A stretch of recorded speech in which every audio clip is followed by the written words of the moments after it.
Complicaciones esta mañana en el servicio de cercanías de Málaga, donde desde primera hora de la mañana se han repetido las cancelaciones en este servicio de transporte. El acuerdo alcanzado por los sindicatos mayoritarios ha dejado fuera a los minoritarios, que sí mantienen unos paros, además para los que no hay servicios mínimos. Esa falta de previsión ha provocado esas cancelaciones que están sufriendo los usuarios. Los sindicatos minoritarios, que son 3 y que engloban al 20% de la representación, mantienen los paros al considerar que el pacto firmado no aborda los problemas estructurales del sector ni incluye a todas las plantillas afectadas.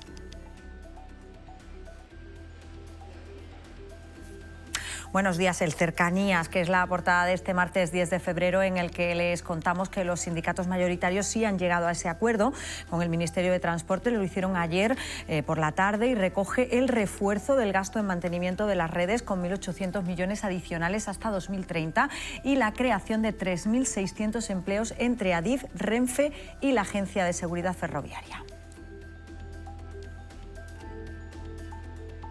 Movilidad ferroviaria, de la que hablamos a esta hora con Esther Molina y con Paco Guti. Buenos días a los dos, buenos días. Buenos días. Vaya martes. Buenos días.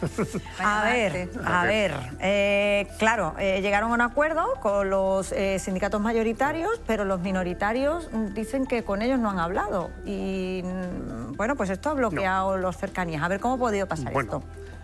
Con los minoritarios han hablado también, porque hay una comisión intersectorial del transporte, que engloba a Renfe, Adif y las líneas privadas, y ahí están todos los sindicatos. Otra cosa es que haya un sector, una representación sindical, que como tú dices, los 3 suman un 20%. Que se descuelgan, que ¿no? se hayan descolgado. Es decir, hablar sí se han hablado, otra cosa es que no se esté de acuerdo. Pero el 80% de representación, que son los sindicatos mayoritarios, sí han firmado ese acuerdo. Tienen el derecho de discrepar, evidentemente, pero claro, el problema es que cuando ya una mayoría desconvoca la huelga que se está haciendo ahora es una huelga ilegal, no tiene un soporte legal, a no ser que estos sindicatos, que representan ese 20% en total, convoquen unos nuevos paros legales. Pero ahora mismo la convocatoria de huelga es totalmente ilegal porque la mayoría de la representación sindical han desconvocado la huelga al llegar a un acuerdo con el Ministerio de Transporte. Esto no o sea, que sería una huelga ilegal. Le vamos a preguntar en un ratito al portavoz de la CGT, que es uno de los sindicatos que se ha descolgado, para ver qué nos dice. Sí, no, me imagino que, Paco, la ilegalidad la dicen que los convocantes ya no son tales convocantes y por lo tanto quien convoca ya no está. Vale. O la mayoría de quien convoca ya no está, entonces tendría que ser otra convocatoria nueva que partiera de ese 20% de los 3 sindicatos. Pero yo un poco apelo a la seguridad como ciudadana y como usuaria de tren, ¿no? Y me pregunto, si la huelga se convocó por motivos de seguridad, ¿qué ha cambiado? ¿Ha cambiado la seguridad de ayer a hoy, de repente? Bueno, la seguridad no, hay un compromiso, ¿no? Hay un compromiso, vale, pero ese compromiso se va a materializar, no, si los 1.000 y pico millones que se ha comprometido para invertir de aquí al 2030 estaban, ¿dónde estaban y por qué no se han invertido antes? ¿Dónde estaban las máquinas de seguridad? Yo de verdad, hay un artículo que me pasaron el otro día diciendo que ya se avisó hace años a Bruselas que la línea, por ejemplo, de AVE de Madrid a Barcelona ya estaba completamente obsoleta y que tendría que cambiarse entera. Entonces ahora están apareciendo noticias que lo que crean es una inseguridad. De hecho, Esther, al hilo de lo que tú dices, El País publica esta mañana un titular que es: casi la mitad de los usuarios se plantea dejar de viajar en tren o ya ha dejado de hacerlo tras el accidente de Adamuz. Pero no solamente por el accidente, Paula, oye, que el accidente puede pasar, puede ser una causa... Le ofrece poca, el 58% afirma que el sistema ferroviario español le ofrece poca o ninguna confianza. Por eso, que es lo que me pasa a mí, y lo digo abiertamente, porque mira, lo de Adamuz pudieron ser unas circunstancias, oye, que tú digas, venga, pues sobrevenidas, una vía que estaba defectuosa, pero es que a la luz del accidente, todos los informes que han salido, todo lo que está pasando con los rodalíes, todo lo que está pasando con el AVE Madrid-Barcelona, todo lo que está pasando con desprendimientos que industria o quien le corresponda, al ministerio que le corresponda, de los taludes, de los... Bueno, eso ha sido también el tiempo, ¿no? Ya, pero eso hay que revisarlo también. Se ha dado una serie de circunstancias, ¿no? Aquí que también, hombre, yo lo entiendo, es decir, que yo soy usuario del tren y prefiero el tren a cualquier otro medio de transporte. Pero aquí hemos pasado en 24 horas de considerar que el medio de transporte es el medio más seguro que había en España a decir ahora a la mitad de la población que no es seguro. Porque se han descubierto cosas claro, poco, o sea, efectivamente. se han descubierto cosas que estaban ahí, claro, máquinas de inspección que no funcionaban. Ahora digo que la inspección no hubiera detectado, pero ahora resulta que sí detectaba. Se había cambiado las vías y luego resulta que Bruselas da una subvención y una ayuda que no se invierte. En fin, han empezado a salir cosas y defectos que tú dices, madre mía. No, sí, aquí han salido todos estos temas y cuando ocurre una cosa como esta, claro, el avión, es decir, se estrella un avión y empiezan a salir que si el mantenimiento y tal. Estamos hablando de miles de kilómetros de vías en toda España. Y efectivamente hay un problema de mantenimiento, que además va muy ligado, que también lo han planteado en la mesa de negociación, no sé cómo va a quedar ese tema, con el tema de la subcontratación. Aquí se ha llegado a un punto donde las empresas públicas, todas, subcontratan a empresas privadas y estas subcontratan a otras. Y al final eso crea una inseguridad o una falta de cualificación muchas veces. No tendría por qué, Paco, no tendría. Que no tendría por qué, bueno, claro que tendría por qué. Tenemos que seguir con otros asuntos. Huelga, legal o no. Ahora hablaremos en un ratito con Miguel Montenegro, como les digo, con el responsable de CGT del sector ferroviario, que comparte esta mañana protagonismo con el Consejo de Ministros, que esta mañana comenzarán los trámites necesarios para la declaración de zona catastrófica a los municipios afectados por la sucesión de borrascas que hemos vivido en las últimas semanas. Una decisión que agilizará la recepción de esas ayudas, que también llegarán por parte de la Administración regional. La Junta de Andalucía anunció ayer que hará las modificaciones que sean necesarias al presupuesto para garantizar que el dinero llegue a los afectados. También la Diputación Provincial de Málaga anunció ayer que destinará 15 millones de euros para ayudas. Bueno, pues los efectos del tren de borrascas, de esas borrascas sucesivas de las que todavía seguimos hablando, ¿eh? Porque, y todavía tiene que llover esta semana, lo que pasa es que con menos intensidad, y esperemos que ya... bueno, la buena noticia se la voy a contar en unos minutos porque es el dato del día, es que tenemos los pantanos al 90%. Sí. Claro.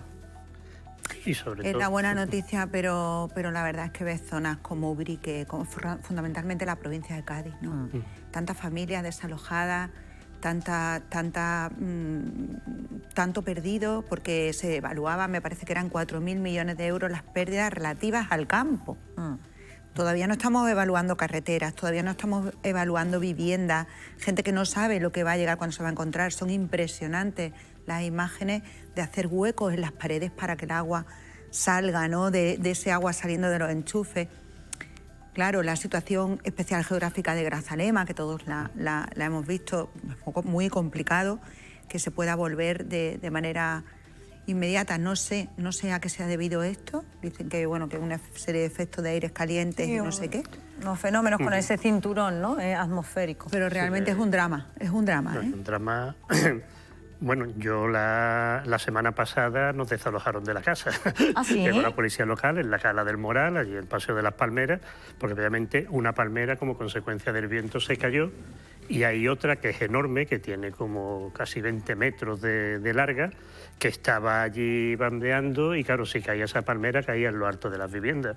Llegó la policía local con los bomberos, nos desalojaron. Afortunadamente la grande no se cayó, la pequeña sí, hizo destrozos. Ahora que viene Francis al lado voy a aprovechar para darle... Las reclamaciones personales no, ¿eh? No, vecinales. Es para darle una carta, No, es broma, es cuando he visto y bueno, pues mira, le traigo aquí la carta. Y la verdad es que sí, que es un drama el tema. Y lo de Grazalema sí es preocupante. Grazalema he hablado con varios arquitectos, ingenieros y tal, y me dice que todo el pueblo no, pero que un porcentaje muy elevado del pueblo no van a poder evitar las casas, porque claro, es que se han inundado de tal manera, porque el problema son las aguas subterráneas.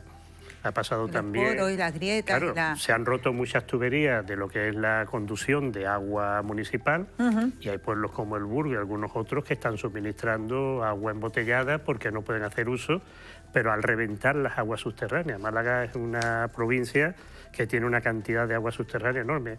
Esa cantidad de agua ha reventado y está reventando las tuberías y está provocando un destrozo de todas importante. formas, a mí me gustaría de verdad romper una lanza fuera pero no por sentimientos políticos, de verdad, fuera parte, como se dice por aquí, fuera parte.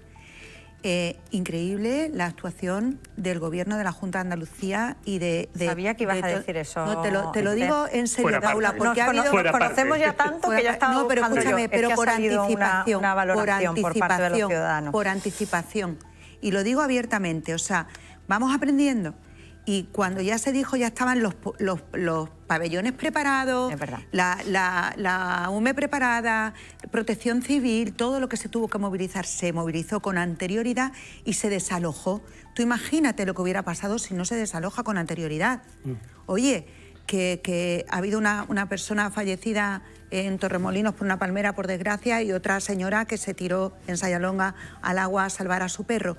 Pero no ha habido unas desgracias humanas, mucha desgracia económica, mucha ruina, me imagino que habrá y saldrá de aquí, pero no tenemos que lamentar pérdidas humanas a escala, ¿no? Y entonces eso es gracias a la coordinación, a la anticipación y a la coordinación y humildad con la que se trabaja. En ese sentido, la SER publica, y es a lo que quería hacer referencia, una encuesta, los resultados de una encuesta que han hecho y que dice que los españoles, hablaba en este caso del accidente de Adamuz, pero los españoles suspenden la gestión del gobierno tras el accidente de Adamuz y el presidente andaluz es el único que obtiene un aprobado en esa gestión relacionada en este caso con Adamuz y con todas las borrascas que han venido. Y hay que reconocer las cosas cuando se producen bien. Y fíjense la siguiente imagen que nos ha llamado esta mañana la atención, porque con la ayuda de una grúa han tenido los bomberos que rescatar a una mujer que había quedado atrapada en su coche cuando intentaba cruzar el cauce del río Guadalmansa en Estepona. El agua llegaba a la altura de las ruedas cuando han acudido a socorrer a la conductora con un cable elevador. Los bomberos han conseguido ponerla a salvo. Bueno, pues menudo susto el que se ha llevado esta señora. A ver si ya no cruzamos ríos con los vehículos, que nos lo dicen los bomberos siempre. Pero mira que se repite una y otra vez los mensajes de no cruzar arroyo, no cruzar cauce, y se sigue haciendo, ¿no? Es decir, yo no lo entiendo. Somos muy imprudentes, efectivamente. No crucemos los ríos, si nos lo han dicho. Y luego los generamos también peligro, pensemos en las terceras personas, generamos peligro para las los personas que tienen que rescatarnos, claro. Y gastos también, ¿no? Que también habría que valorarlo, ¿eh? Como los rescates en montaña. Si tuviéramos que pagarlos, claro, a lo mejor los rescates en montaña, como todo en la vida. Efectivamente. Bueno, asuntos que les vamos a contar y de los que estamos pendientes junto a las historias en directo que tenemos hoy que ocupan parte de la portada. Fíjense, tenemos aquí la primera de las noticias que les contamos hoy, tiene que ver justamente con las movilizaciones del sector ferroviario. Hoy vamos a estar con CGT, que es uno de los sindicatos que se ha descolgado de ese acuerdo, que mantiene las movilizaciones a pesar del acuerdo firmado por los sindicatos mayoritarios con el ministro, con Óscar Puente. Rocío Carrascal va a estar con ellos y está en la estación María Zambrano para contarnos todos los detalles. Pendientes hoy también de la rueda de prensa que han dado los socialistas en el Ayuntamiento de la ciudad junto a representantes de trabajadores de la UTE, FCC, Aqualia, para dar a conocer una moción que van a llevar al pleno del Ayuntamiento. Lara Hernández tiene todos los detalles y nos los va a dar en un minuto. La otra imagen del día tiene que ver con el reconocimiento a empresas que promueven la igualdad entre hombres y mujeres en el ámbito laboral. El Ayuntamiento premia esta mañana algunas de esas empresas y Manu García nos lo va a contar. Son las historias que les contamos esta mañana y que nos llevan, fíjense, a la primera de las paradas, allí a la estación María Zambrano, donde nuestra compañera Rocío Carrascal lleva desde primera hora de la mañana pendientes justamente de cómo continúan las movilizaciones a pesar del acuerdo de los sindicatos mayoritarios con el Ministerio. Buenos días, Rocío. Buenos días, Paula. Buenos días, Málaga. Pues los sindicatos minoritarios, CGT, Alferro y el sindicato ferroviario se han desmarcado de esa desconvocatoria de huelga a la que han acordado los sindicatos mayoritarios, como bien decías, con el Ministerio de Transporte, alegando que esos acuerdos son insuficientes. ¿Esto qué ha generado? Bueno, pues desde primera hora de la mañana en el Cercanías, aquí a nuestras espaldas, pues caos que se ha vivido en estos servicios que unen Málaga con Fuengirola, con más de una veintena de cancelaciones y unos usuarios a los que la situación les sorprendía, complicándoles considerablemente su mañana. Sí, llevo esperando ya 3 servicios, que voy para Plaza Mayor, tengo que ir a trabajar y además voy en bici. Entonces, pues no sé, voy a esperar a ver si sale uno cada hora y si no, pues me marcharé y tendré que buscar otra solución. Pues nada, a buscarse la vida como ir, entonces. Pues llevo aquí cerca de una hora esperando el tren, y no pasar de las 9:30, el de las menos 10 tampoco pasa, vamos a ver a qué hora pasa, si no llegamos tarde a trabajar. Bueno, pues la movilidad y la necesidad del tren litoral, de la que hablaremos esta mañana con el presidente de la Diputación Provincial, con Francisco Salado, que va a ser nuestra entrevista del día. Le preguntaremos además por si hay avances en la puesta en marcha de pequeñas modificaciones en la salida de la autovía en la zona este que presentaron y que mejorarían la movilidad.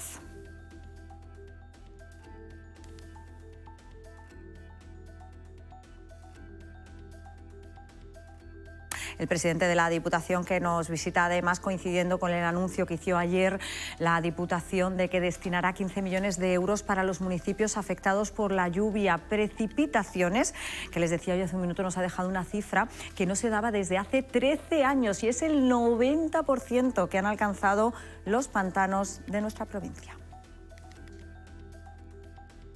Y hoy les contaremos también que un equipo de investigadores de la Facultad de Medicina de la Universidad de Málaga ha analizado más de 400 casos de lesiones relacionadas con el uso de patinetes eléctricos en Málaga entre el año 2018 y 2022. El estudio revela un aumento además considerable en la incidencia de estos accidentes y examina cómo el cambio normativo que se dio en 2021 y que obligó a los patinetes a circular por la calzada en vez de por las aceras ha influido en el tipo de colisiones y en la gravedad de las lesiones. En un ratito les vamos a contar dónde se producen principalmente esas lesiones.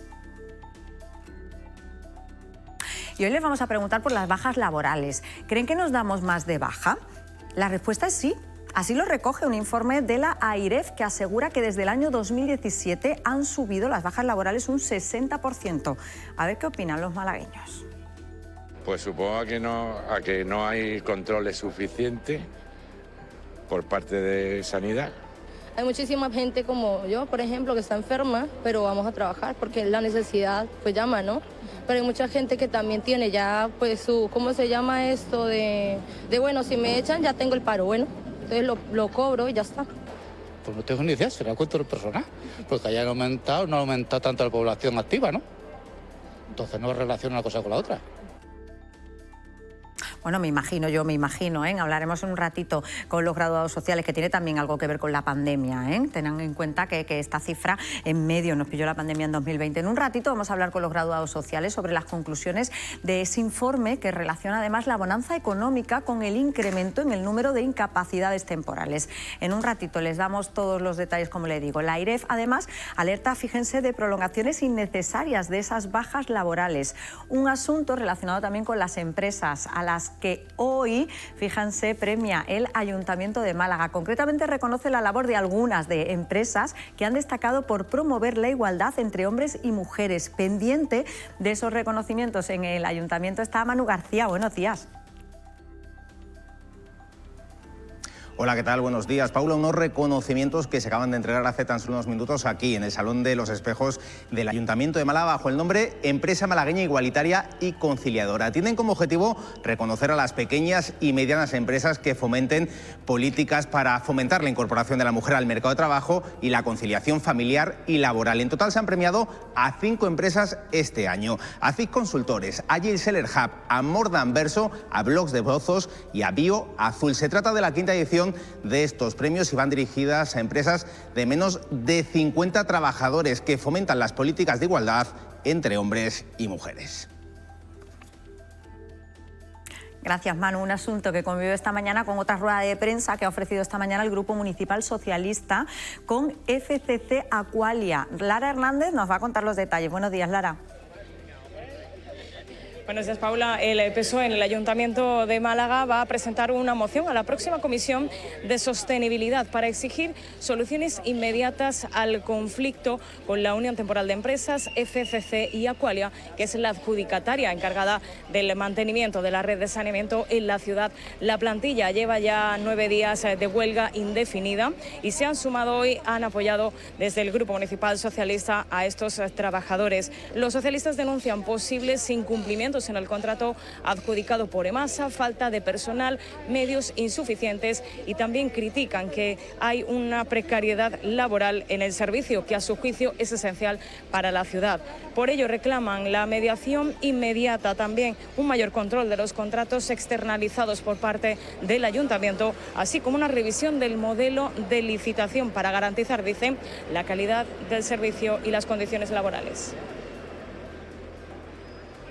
Pues muchísimas gracias a nuestra compañera Lara Hernández, y hoy nos dará tiempo también para contarles los detalles de un libro que se titula Oreik Alkos, el tesoro del Atlante. Es el nombre, como les digo, de un libro escrito por un prolífico autor malagueño, David Velasco.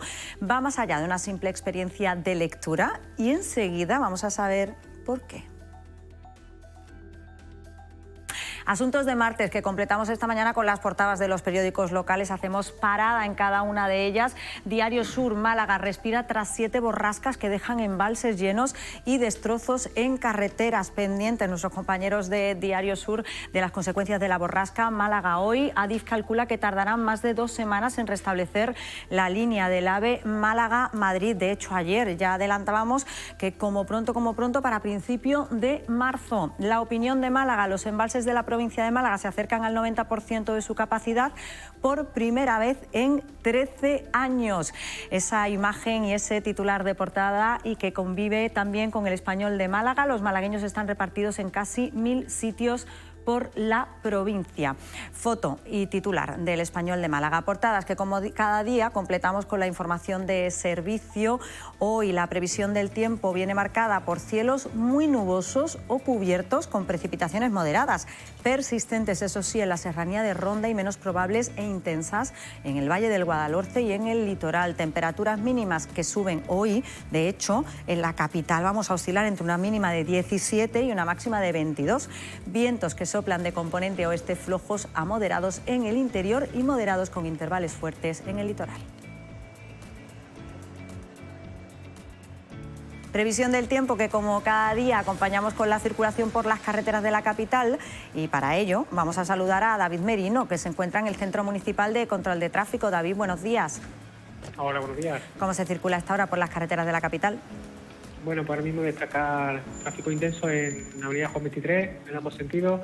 También el acceso desde dicha avenida hacia Plaza Bruno Lasaña tiene tráfico intenso, y se va incrementando la entrada por Valle Inclán desde la MA20. En el resto de niveles sin problemas, como siempre, puede recomendar el uso del transporte público. Pues muchísimas gracias, David. Nada, hasta luego. Pues tiempo y tráfico que, como cada día, nos sirve para ir a la entrevista del día. Ya se lo hemos adelantado, y recibimos al presidente de la Diputación Provincial, Francisco Salado. Encantado. Bienvenido, buenos días. Placer estar aquí. Teníamos muchas ganas de que estuviera aquí con nosotros. Sí, hemos suspendido esta entrevista. Además que sabemos que tenemos una agenda en función también de, muy complicada. Y en las últimas semanas, además, agenda más complicada todavía por esta lluvia, presidente, de esta borrasca, este tren de borrascas que hemos tenido y que ha ocasionado muchísimos desperfectos. Ayer la Diputación anunciaba esos 15 millones de euros. ¿Son suficientes 15 millones de euros? Yo creo que no van a ser suficientes, pero hemos hecho una reserva, un bloqueo de nuestro presupuesto de la Diputación Provincial de 15 millones de euros para ir afrontando pues, las primeras actuaciones de emergencia que tenemos que realizar en muchísimas carreteras de la provincia. Se han visto afectadas 30 carreteras de todas las redes de la provincia. 10 de ellas están muy gravemente afectadas, 9 están cortadas en este momento, y 2 tienen un tráfico pues restringido a vehículos pesados. No os podéis imaginar, no os podéis sobre todo imaginar en la visita que hicimos en la serranía de Ronda, bueno, pues cómo están esas carreteras, taludes enormes, de una dimensión inimaginable, que se han desprendido, y que aunque se ha liberado el paso para los vehículos, hay que sanearlo, hay que estabilizarlo, hay que hacer pues muros de escollera o bueno, las obras de infraestructura que los técnicos de carreteras de la Diputación determinen. Y en otros apartados, pues el tablero de la carretera ha desaparecido totalmente o en parte, y también pues hay que micropilotar, hay que estabilizar esos tableros, y son obras muy costosas y evidentemente de mucho tiempo de ejecución, ¿no? Así que ahora estamos en liberar los espacios con seguridad para no dejar incomunicados esos municipios, y estamos ya pues en la evaluación de esos daños y redacción de esas obras, no proyectos porque son obras de emergencia, claro, obras, actuaciones que hay que realizar, adjudicarlas por emergencia, para restablecer cuanto antes pues, la movilidad en el 100% de las carreteras de la provincia. Por eso hemos liberado esos 15 millones de euros, pero si es necesario acometer más inversiones y poner más financiación, lo haremos. Siempre el remanente de tesorería de la Diputación es positivo cuando se liquida el 2025 y todo lo que sea necesario irá para obras y para municipios, ¿no? También estuvimos visitando Cartagima y es un desastre la situación de Cartagima, donde 3 calles se han desprendido completamente, dejando incomunicado parte de los vecinos que discurren por esas calles. El cementerio de Cartagima también se ha desprendido y hay lápidas pues, prácticamente descolgadas. Y esas actuaciones, pues, un municipio como Cartagima no puede realizarlas, tendrá que ser la Diputación que afronte esos gastos. Así que estamos en fase de recuperación, de evaluación, y yo creo que en meses podremos decir que estamos en normalidad si no viene otro tren de borrasca, evidentemente. Eso iba a preguntar, ¿cuánto tiempo puede tardar la recuperación de todas estas carreteras, de los pueblos, de esos espacios? Yo no puedo dar una fecha exacta, pero yo estoy convencido que en 2-3 meses, como trabajan nuestros servicios técnicos, que son unos grandes profesionales, podemos tener la situación ya prácticamente controlada. Habrá algunas obras pues, que necesitarán mucho más meses por la complejidad de la misma. En Benalauría, pues prácticamente la carretera está descolgada, la ve desde abajo y prácticamente pues tendríamos que haberla cortada, pero hemos hecho unas actuaciones para que por lo menos los vecinos con tráfico ligero puedan salir, porque es la única salida que tiene. Como esa carretera se descuelgue totalmente, esos vecinos quedan incomunicados y serán las primeras actuaciones que realicemos. Pero claro, la complejidad va a estar en el micropilotaje, en función de la profundidad que tengamos que ir al firme para que esa carretera pues ya no, pase lo que pase, no se descuelgue más, pues en función de esa complejidad tardaremos más o menos meses. Pero yo espero que en 2-3 meses se vean ya claramente pues, el avance en esa recuperación de las carreteras de la provincia. 15 millones por parte de la Diputación y abierto a poner el dinero que haga falta para recuperar ese espacio. No todo depende de la Diputación provincial. La Junta de Andalucía ya ha anunciado también bueno, pues que pondrá el dinero que haga falta y el Gobierno en el Consejo de Ministros hoy empieza para declarar zona catastrófica también a aquellos municipios afectados. No sé si ha tenido tiempo de hablar con el responsable del Gobierno, si han podido de alguna manera organizar esas ayudas, si sabe si van a llegar esas ayudas pronto. Bueno, nosotros nos hemos unido a la reivindicación del presidente de la Junta de Andalucía, Juanma Moreno, que todas las administraciones tienen que poner un esfuerzo presupuestario importante para recuperar cuanto antes la provincia, cada uno en sus competencias, no solo las carreteras de la provincia. Hay un apartado importante que son la red de carriles en el mundo rural, que afecta muchísimo a un mundo que cada vez tiene más complicaciones para subsistir, que es el sector agroalimentario. Y en ese apartado tiene tanto la Junta como el Gobierno de España que poner fondos para recuperarlos cuanto antes. Y aquí es la tarea de todo, cada uno arrimar el hombro como pueda, ayuntamientos también. Nosotros vamos a hacer una llamada a los alcaldes. Hace poco, si recordarás, aprobamos un plan de ayuda económica a los municipios de 17 millones de euros y tendrán que priorizar esos 17 millones de los presupuestos que ha transferido la Diputación a su ayuntamiento, también a mejorar sus municipios, sus carriles, y cada uno, en medida de sus responsabilidades, tiene que abordar la recuperación cuanto antes de la provincia de Málaga. Esto es tarea de todos, lo mismo que en la coordinación de la emergencia ha sido un éxito, con el 112, Patricia Navarro, la delegada del Gobierno de la Junta de Andalucía, coordinando a la subdelegación, a la Diputación, a los ayuntamientos, y ha sido pues, un éxito de coordinación. Pues tenemos que hacer también una coordinación en la recuperación y cada uno actuar en el apartado que le corresponde. Hemos visto las imágenes del Consorcio Provincial de Bomberos actuando en muchas de esas emergencias que se han producido en la provincia. ¿Están preparados los bomberos de Málaga para actuar ante situaciones como la que hemos visto en estas últimas semanas? Están preparados, son grandes profesionales, son más de 130 actuaciones. Muchas veces la naturaleza es imposible, ¿no? Atacar cuando viene una gran avenida de agua, un desprendimiento, pero una vez que ocurre, evidentemente, la prevención, el desalojo de esas zonas que tenemos identificadas para que no ocurra una desgracia y pérdidas de vidas humanas, pero una vez que, pues que ocurre y hay un margen de actuación, los bomberos del consorcio están muy preparados, con medios humanos, porque están muy profesionalmente muy preparados, y medios técnicos. Hemos modernizado todo lo que es el parque de bomberos del consorcio provincial, con nuevos vehículos, con una unidad especial con Zodiac, una unidad acuática que actúa en estos casos, ¿no?, para hacer rescate pues, en zonas inundables, también en zonas de montaña, etcétera, etcétera. Se ha demostrado que son unos grandes profesionales en coordinación con la Guardia Civil, con Protección Civil, incluso con la UME, pues yo creo que pues, ha sido un ejemplo de actuación y de atención a los ciudadanos pues, que se ha visto, ¿no? que evidentemente, en un caso de una pérdida en Sayalonga, evidentemente por salvar a su mascota, pero en el resto, pues la prevención, la intervención rápida ha hecho que no haya ninguna pérdida humana.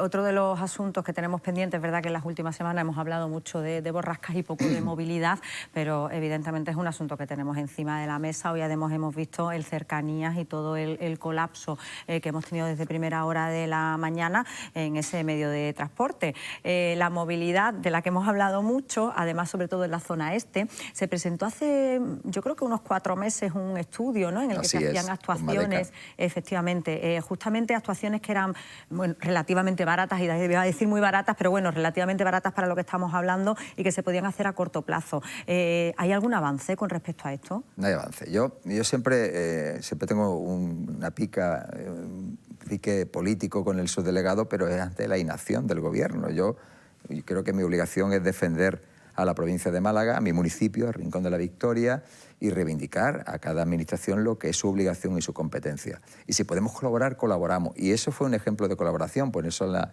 mesa ese estudio, donde con pequeñas actuaciones, que se estaban valorando en 14 millones de euros, no se va a solucionar el problema de la movilidad en la provincia de Málaga y en Málaga Este, pero se va a mejorar la seguridad y la fluidez en el tráfico. Y para eso hacíamos unas actuaciones en lo que son las salidas y entradas en la zona este de Málaga, en la zona de Limodar, en la zona de Pedregalejo, del Palo, del Rincón de la Victoria, y esas medidas se las pusimos sobre la mesa al Gobierno para facilitarle el trabajo, el estudio y la autorización, que es su competencia, y hemos obtenido la callada por respuesta. Esa colaboración administrativa que exigimos por el caso de una catástrofe, la exigimos también para solucionar los problemas de la provincia, y que no vea el subdelegado que esto es una confrontación, sino es una colaboración leal.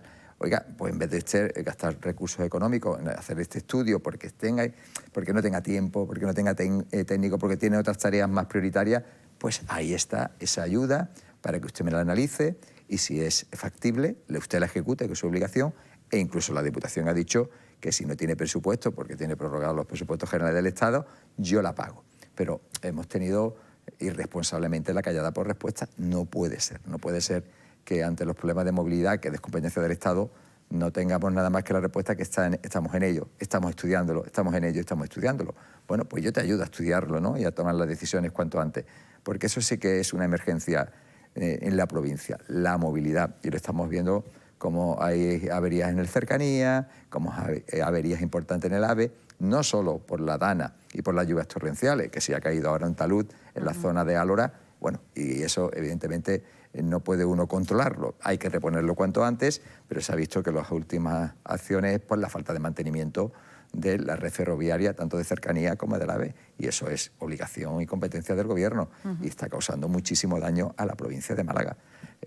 Prácticamente más de 55.000 cancelaciones, el impacto económico que va a suponer eso para la provincia de Málaga va a ser brutal. Estamos haciendo un estudio, pero estoy convencido que va a llegar cercano a los 100 millones de euros, ya lo presentaremos.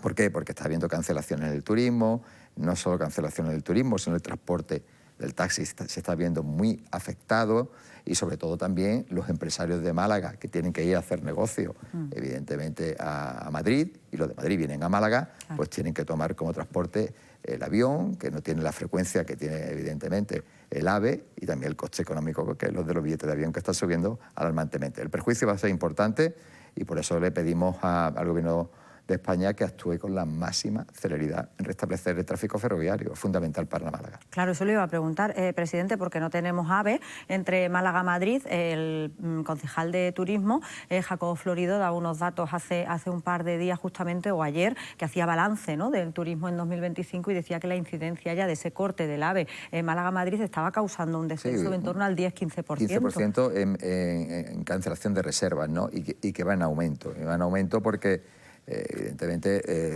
las previsiones que dice que a final de febrero, marzo, se va a restablecer el servicio, pero también lo importante es la pérdida de imagen, de confianza, de calidad que tiene el destino. La gente ya no confía en la red ferroviaria porque se cree que lo que se está haciendo es parcheando para que se restablezca el servicio.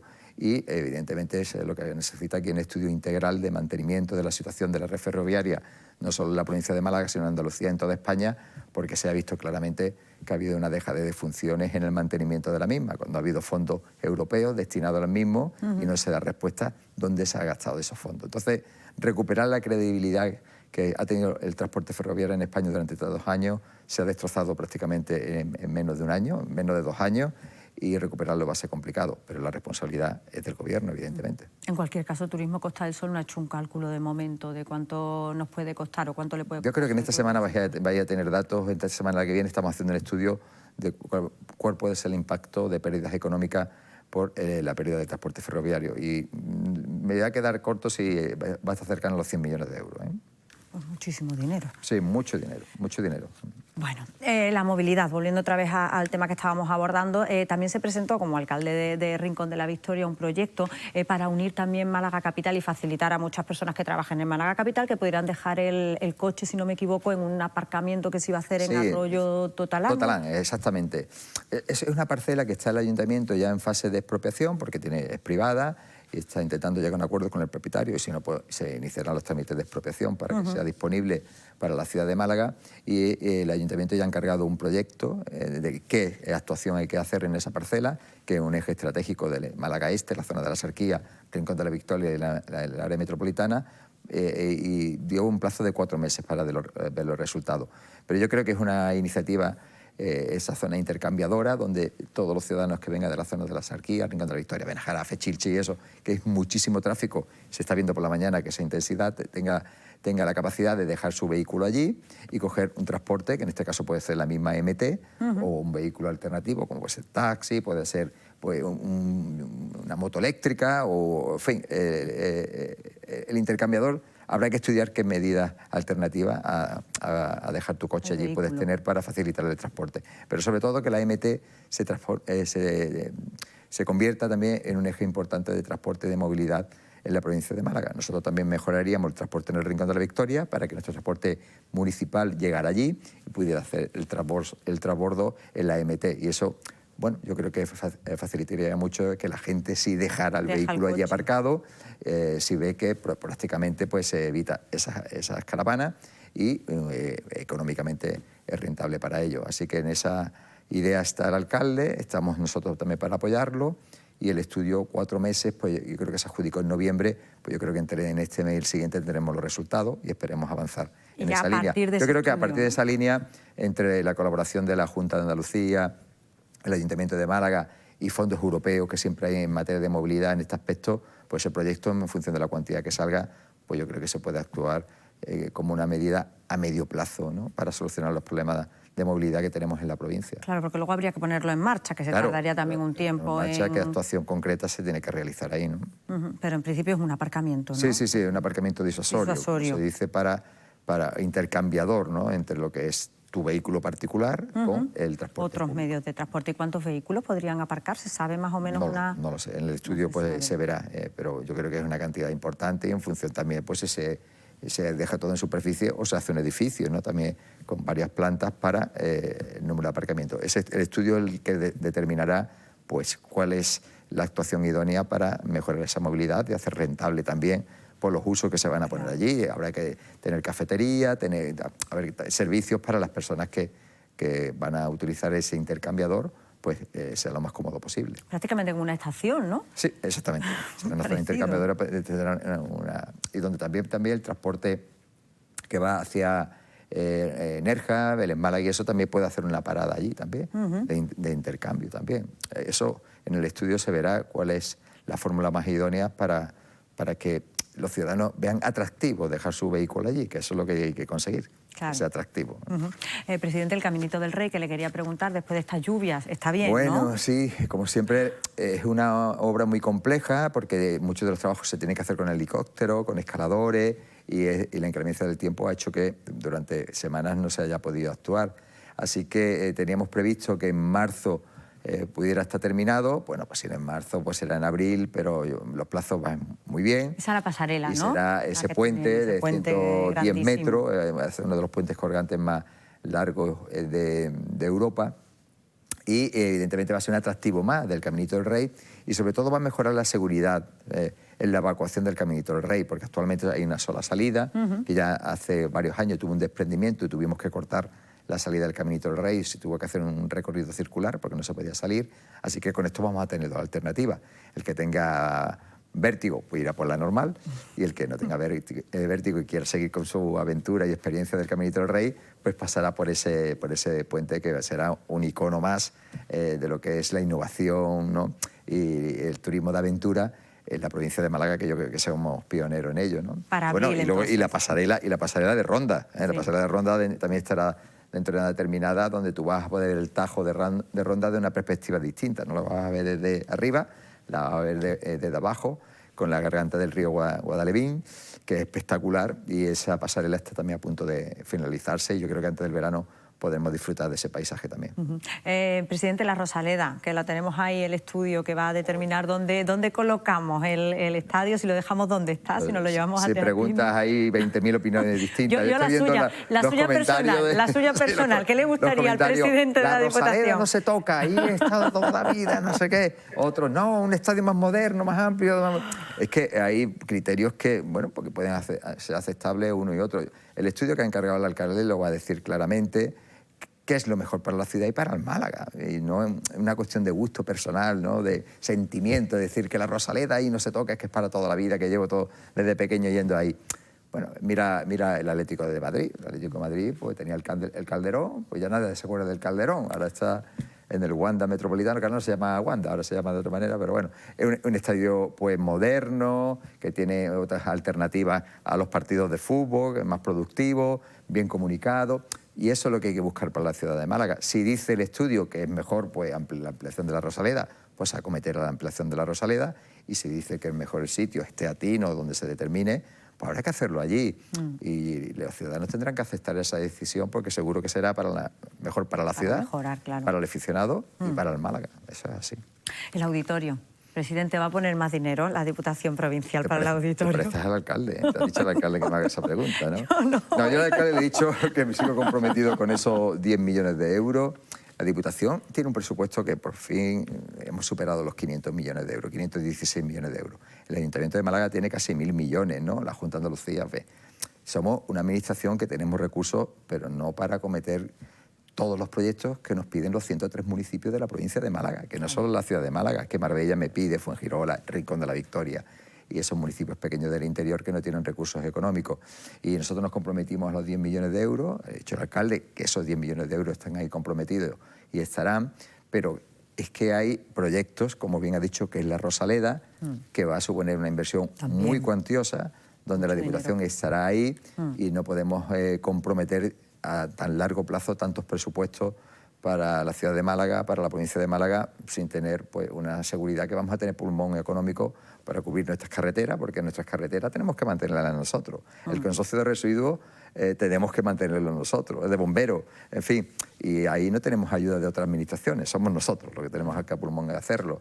Así que tenemos que ser muy equilibrados y de momento esos 10 millones de euros. ¿Qué les ha parecido el resultado de las elecciones en Aragón?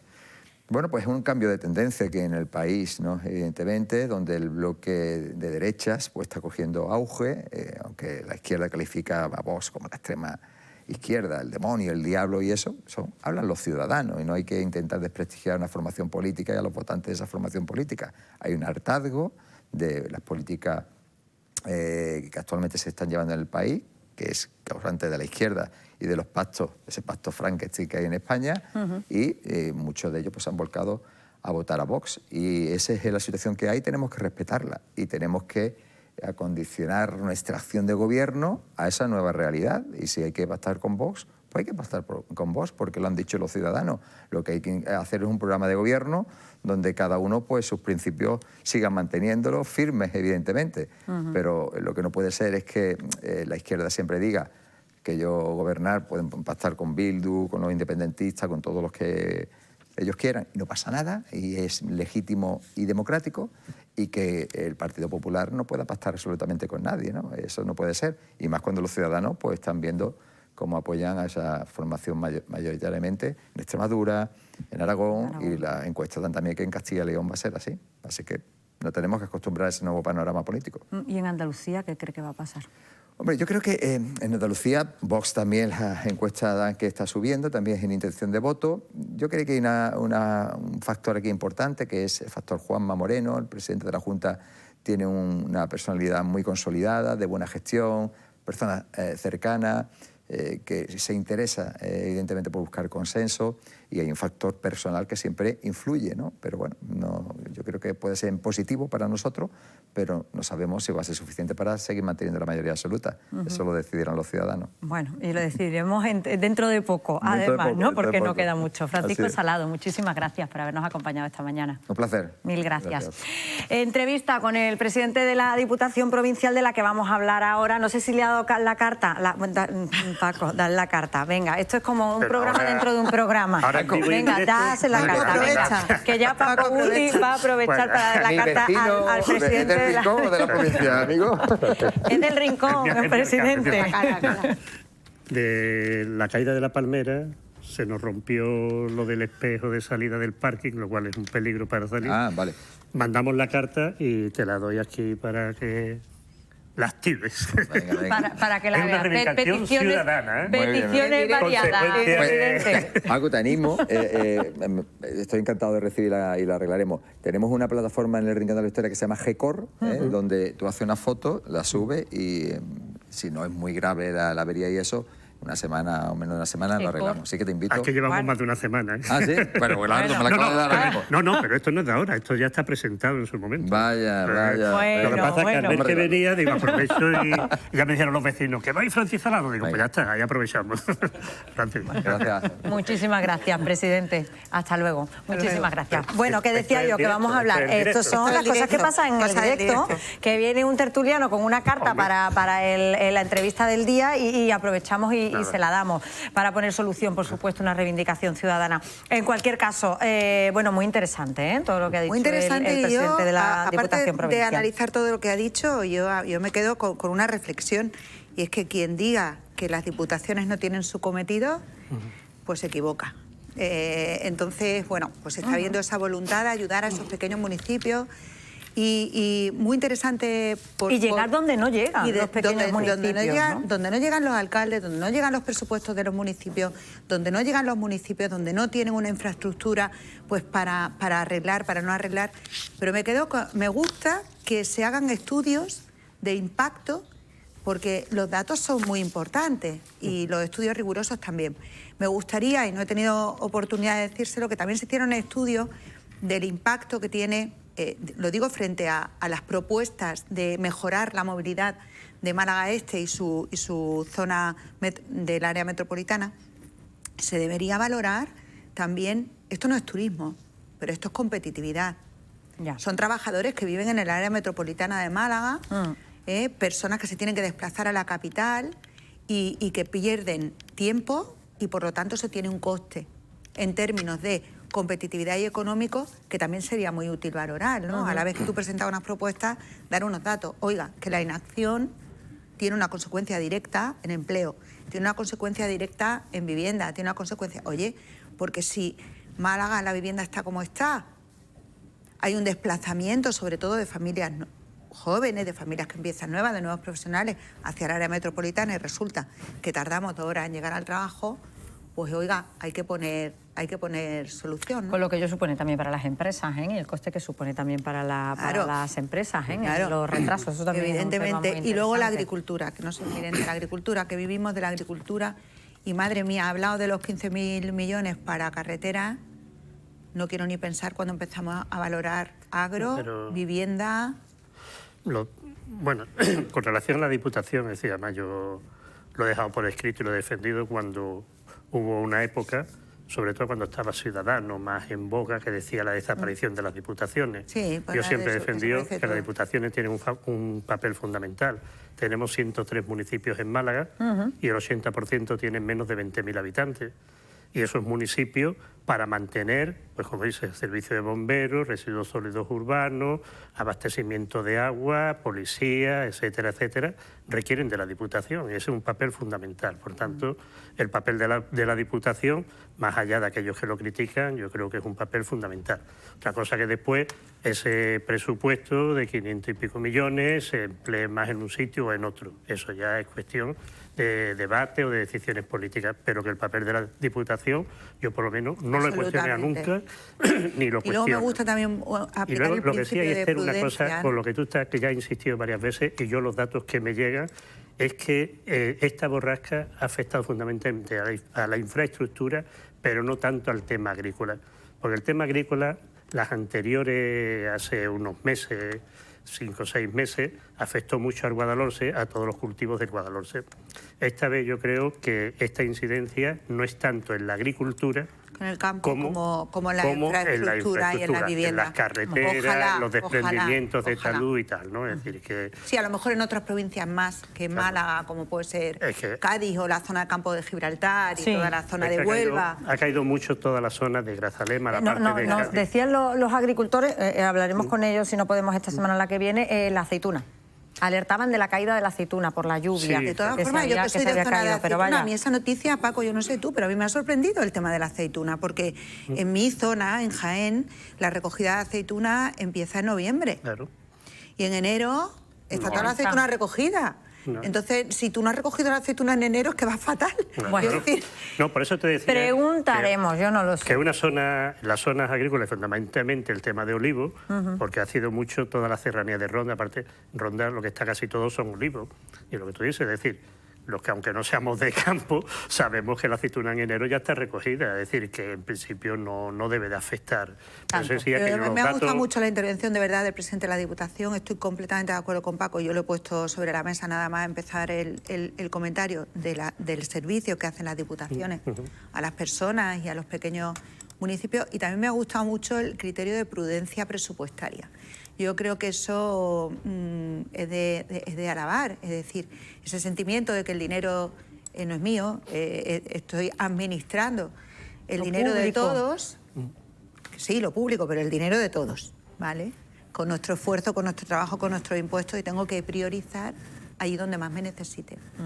Y el auditorio está genial, pero no puedo comprometerme, porque no sé si voy a tener tesorería. Yo tenía que preguntar. Y lo de la Rosaleda, yo tenía que preguntar porque el alcalde lo dijo el otro día y digo, yo tengo que preguntar a ver. Lo de la Rosaleda, un apunte de la Rosaleda. Imagínate que nos dice que va a ganar. La Rosaleda, ¿dónde está? Está ya metida en la ciudad. En la ciudad. A ver, al final la movilidad... Es que no me puedo entretener este tema, pero ¿dónde pondrías? ¿Tú a ti que te gusta más la Rosaleda, dónde está o en Teatinos? Yo no tengo amor por la Rosaleda de sentimiento de pasión. Como lo ves desde fuera. Como lo veo desde fuera, yo creo que en un sitio donde la movilidad sea posible y la accesibilidad para todos también. Málaga crece. Tú sí tienes sentimiento. De colores malaguistas. Venga, ¿y dónde? Desde muy chico, yo Teatino.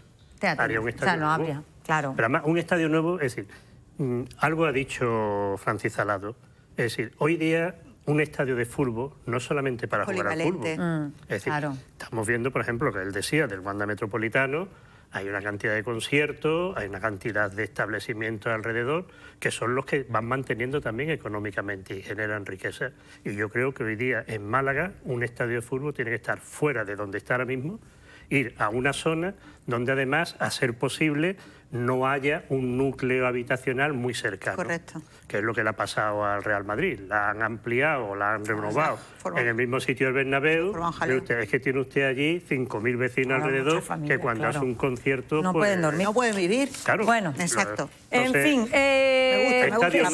estadio nuevo, Teatino. Venga, pues nada, vamos a recoger firmas aquí y vamos a decir dónde nos gusta a nosotros. En fin, abordamos hoy también los resultados de un informe elaborado por la IREF. El ente independiente denuncia, fíjense, la deficiencia estructural de las bajas en España y advierte del riesgo de prolongaciones innecesarias. Es decir, estamos de baja más días de lo que realmente pues necesitamos.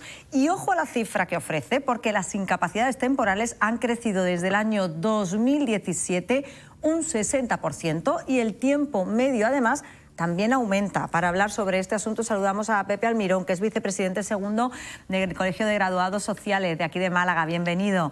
Pepe, buenas tardes. Buenas tardes, muchas gracias. por estar con vosotros. ¿Qué te ha parecido las conclusiones de este informe? Bueno, esto ya viene arrastrando desde hace tiempo. Yo lo primero que me gustaría aclarar es que el asentismo es la ausencia al trabajo, por cualquier motivo, exceptuando solamente vacaciones y días libres, festivos, digamos, ¿no? Cada día, ya tenemos estadísticas que cada día faltan al puesto de trabajo 1,5 millones de personas, de las cuales aproximadamente 1.200.000 son por causa de enfermedad. Esto ha hecho que la AIREF, la Autoridad Independiente de Responsabilidad Fiscal, pues ha emitido un informe en base a estas circunstancias que son muy gravosas económicamente, porque cuesta alrededor de unos 30.000 millones al año, que se reparte entre lo que paga la empresa y lo que paga la Seguridad Social. No olvidemos que los 15 primeros días la empresa paga el 100%, porque la mayoría de los convenios contempla que cobren el 100%. Del día 16 al 20, la Seguridad Social ya participa pagando un 60% y a partir del día 21 con el 75%.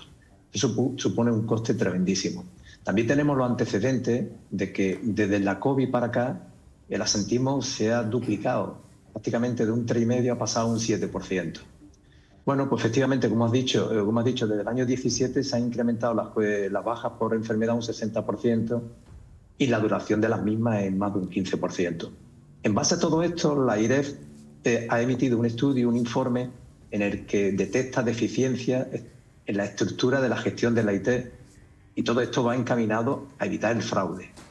Evidentemente, de la noche a la mañana no podemos entender de que haya tantísima gente de baja, y se está incrementando. Por lo tanto, el informe es oportuno, y eso ha dado pie a que el Ministerio, Elma Sainz, la ministra de Seguridad Social, con los sindicatos y la patronal, pues están valorando estas circunstancias, valorando el estudio de la AIREF y tomar algunas medidas. Y las medidas pues van a ser varias, entre ellas intentar que las mutuas de accidentes de trabajo colaboren estrechamente, incluso pidiéndole que puedan proponer las altas médicas más allá de los 365 días. Porque a día de hoy las mutuas sí pueden proponer al INS altas médicas, pero siempre en proceso de menos de 365 días. Por lo tanto, se ha creado la mesa, como he dicho, del Ministerio con los agentes sociales y ver qué reestructuración y cómo se controla. Porque no tenemos que olvidar que aquí hay dos componentes, el médico y el que paga. Es decir, habría que ver cómo se arbitran las medidas de que haya más concordancia entre los servicios médicos con las bajas médicas y la administración, que es el INS, el Instituto Nacional de la Seguridad Social, es el que paga las bajas médicas.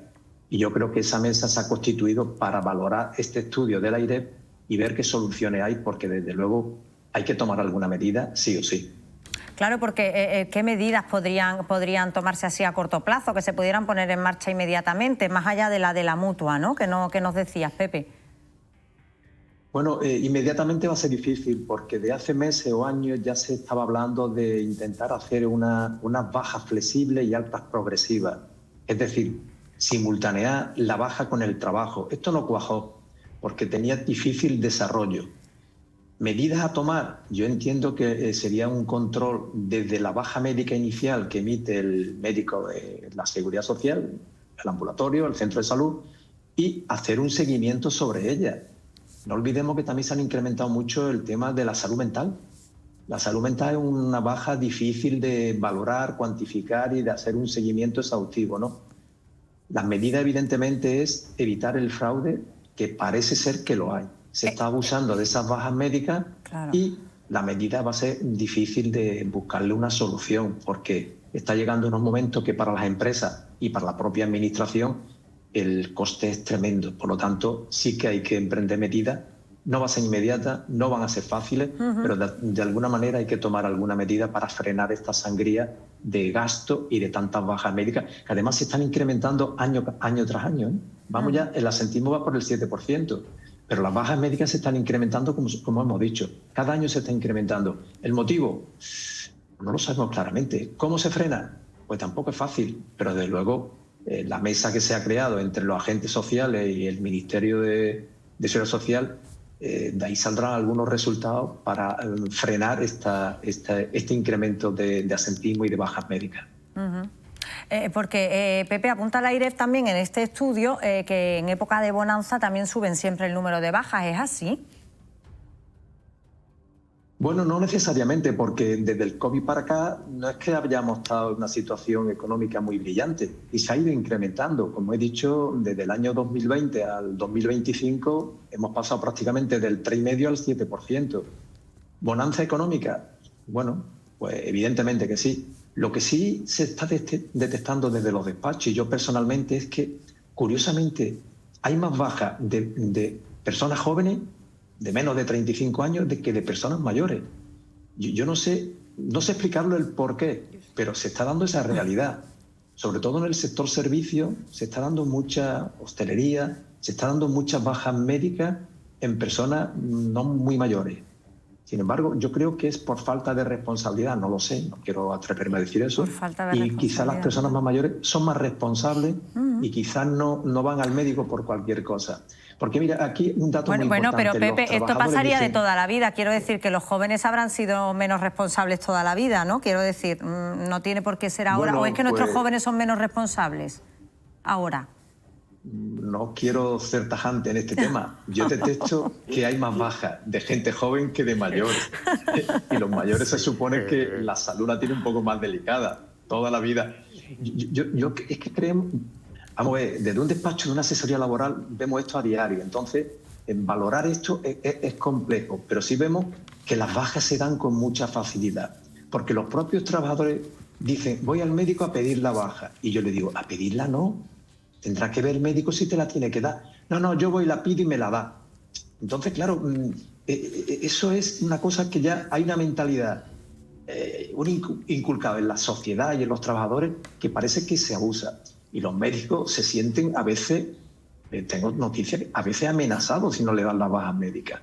Por lo tanto, esto es cultural también, porque estamos muy por encima de la media de Europa. En lo negativo, España casi en todo está por encima de la media europea. Vaya. No obstante, independientemente de estas observaciones que he hecho yo a nivel particular, los datos están ahí. Estos son datos de un 7% de asentismo, de un incremento de las bajas médicas, un coste exagerado. Por lo tanto, alguna medida hay que tomar, evidentemente, y yo creo que es de urgencia tomarla, porque las empresas lo están sufriendo. Claro. Es un coste importantísimo. Lo que les cuesta a las empresas Como también, he dicho, pues mira, muy simple, los 15 primeros días van íntegramente a cargo de la empresa.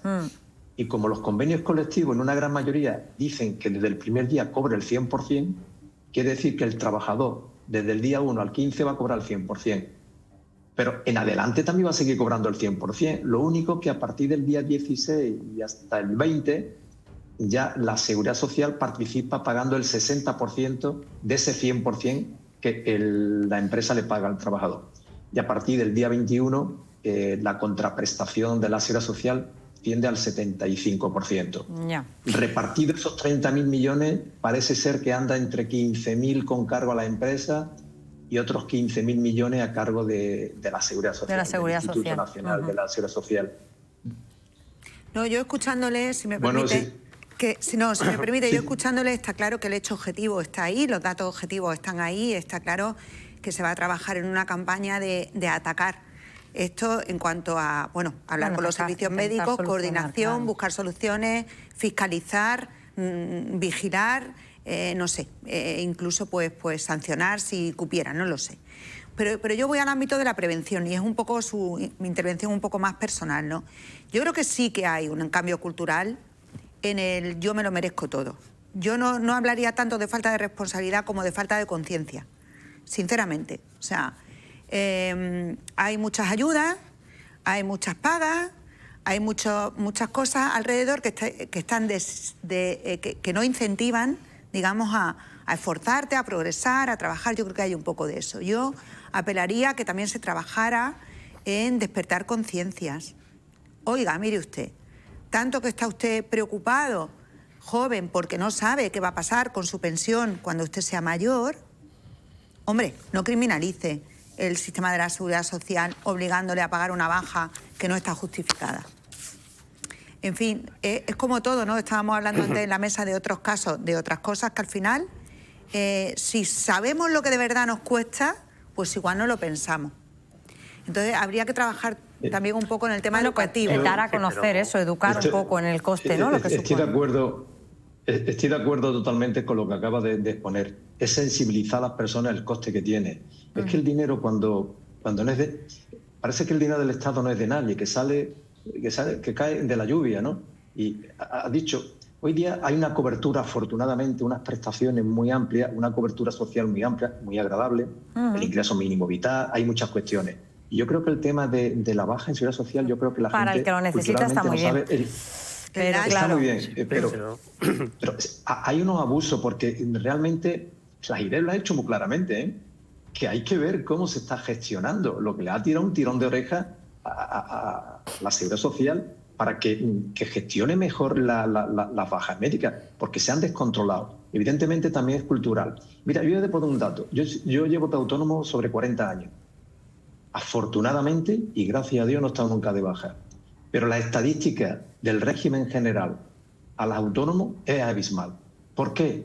Porque el asalariado, como tiene una cobertura y no tiene esa responsabilidad, pues es más fácil, es de gatillo fácil ir al médico, me duele aquí, me duele allí, y sobre todo el tema mental, de verdad que eso es muy difícil de diagnosticar. Sin embargo, los autónomos van a trabajar todos los días, llueve, truene, te duele la espalda, la cabeza, tenga un resfriado. Porque depende directamente de él, claro, y le cuesta el dinero directamente al autónomo. Tampoco debería ser. Claro. Pepe, muchísimas gracias, que me tengo que ir al siguiente tema, que es que no me da tiempo. Tengo a mis compañeras esperando. Venga, muy rápido. Muchas gracias, Pepe, por habernos atendido esta mañana. ¿Quiere preguntar algo? No, pero es que no hay tiempo y es un top. Es un poquito largo.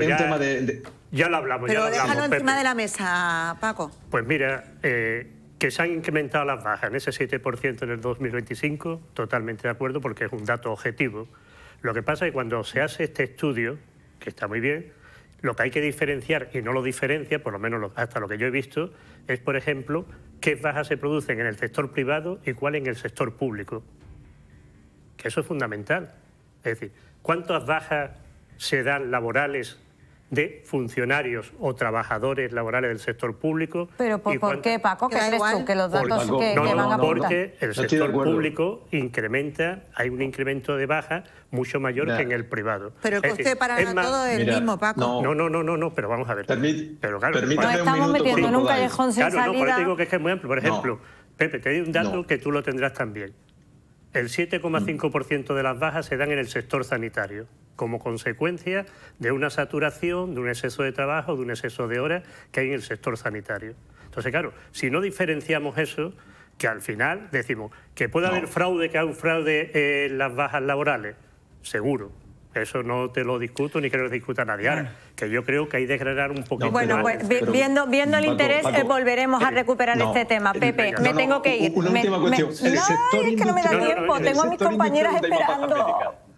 Bueno, Pepe, nos tomamos un café y lo hablamos. Cuando queráis, estoy a vuestra disposición. Ha sido un placer poder compartir este tema tan muchísimas gracias por habernos atendido esta mañana. Muchas gracias. Se volveremos, Paco, el próximo día que venga, volvemos otra vez a poner el tema sobre la mesa para que tú nos cuentes también las bajas públicas y las bajas en empresas privadas. Intentaremos buscar ese dato, además. Pero es que tengo a mi compañera Rocío Carrascal y a Lorena Aragón, que me están esperando, que además han quedado con el responsable de CGT, que nos va a contar justamente por qué se han descolgado de la huelga y cuáles han sido las consecuencias de que los sindicatos minoritarios se han descolgado de esa huelga. Hola de nuevo, Rocío.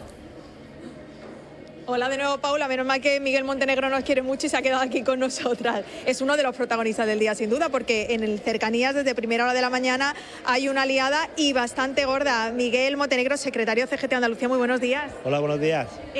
Primera pregunta, ¿huelga ilegal o no ilegal la que vosotros seguís manteniendo? No, desde luego es legal. CGT no va a hacer nada que esté fuera de la legalidad. Se comunicó en su momento tanto al Ministerio de Trabajo, al Ministerio de Empleo, como a las empresas ferroviarias, a todas, porque la huelga afecta a todas las empresas del sector ferroviario y la huelga es legal.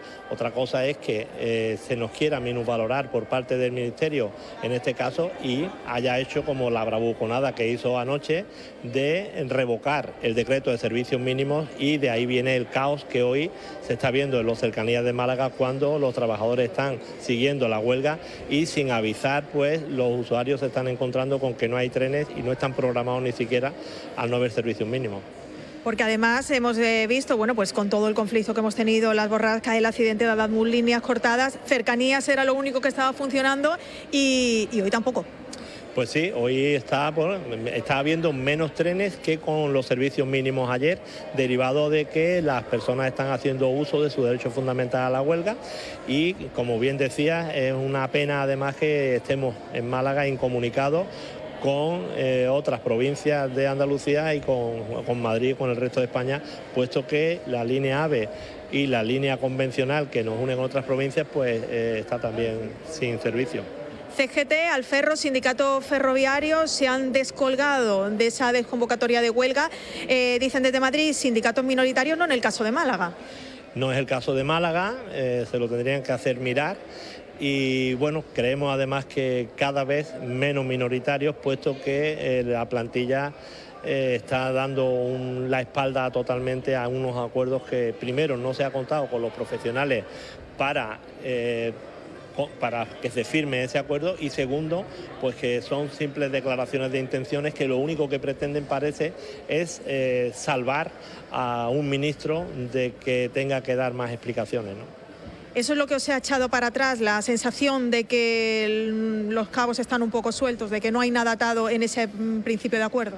Bueno, lo que nos echa para atrás es que el contenido del texto solamente declara intenciones. Si el mayor número las palabras que más se repite son mesas de encuentro, mesas, no sé exactamente ahora cómo lo define, si simplemente son mesas, bueno, está claro que el ferrocarril hoy sigue siendo igual de inseguro que ayer. Esto es uno de los principales problemas que veis vosotros. Otro de los que también reivindicáis mucho es el tema de la externalización de los servicios. Claro, sin ir más lejos, ese acuerdo es una nueva llamada a el hundimiento de la profesión ferroviaria, porque pese a que se dice que en las líneas de AVE se va a incrementar el presupuesto en un 44%, pues se sigue manteniendo que ese trabajo se haga con empresas del IBEX que luego subcontratan a las empresas que realmente hacen los trabajos, sin que se garantice la profesionalización de esos compañeros y además en unas condiciones absolutamente precarias desarrollan ese trabajo. Dotación mínima de personal es otro de los puntos que también, en los que también hacéis hincapié. Sí, efectivamente, y es otra nueva chapuza que vemos en el acuerdo, porque se habla de 480 ingresos entre 2026 y 2030 anualmente.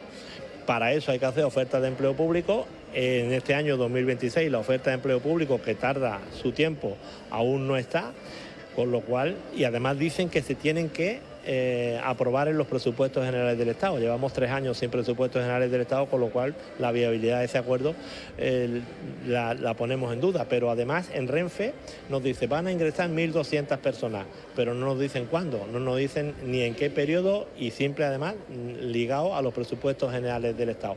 Deciros además que esas cifras serían las que necesitaríamos de profesionales ferroviarios solo en Andalucía. ¿Y ahora qué, Miguel?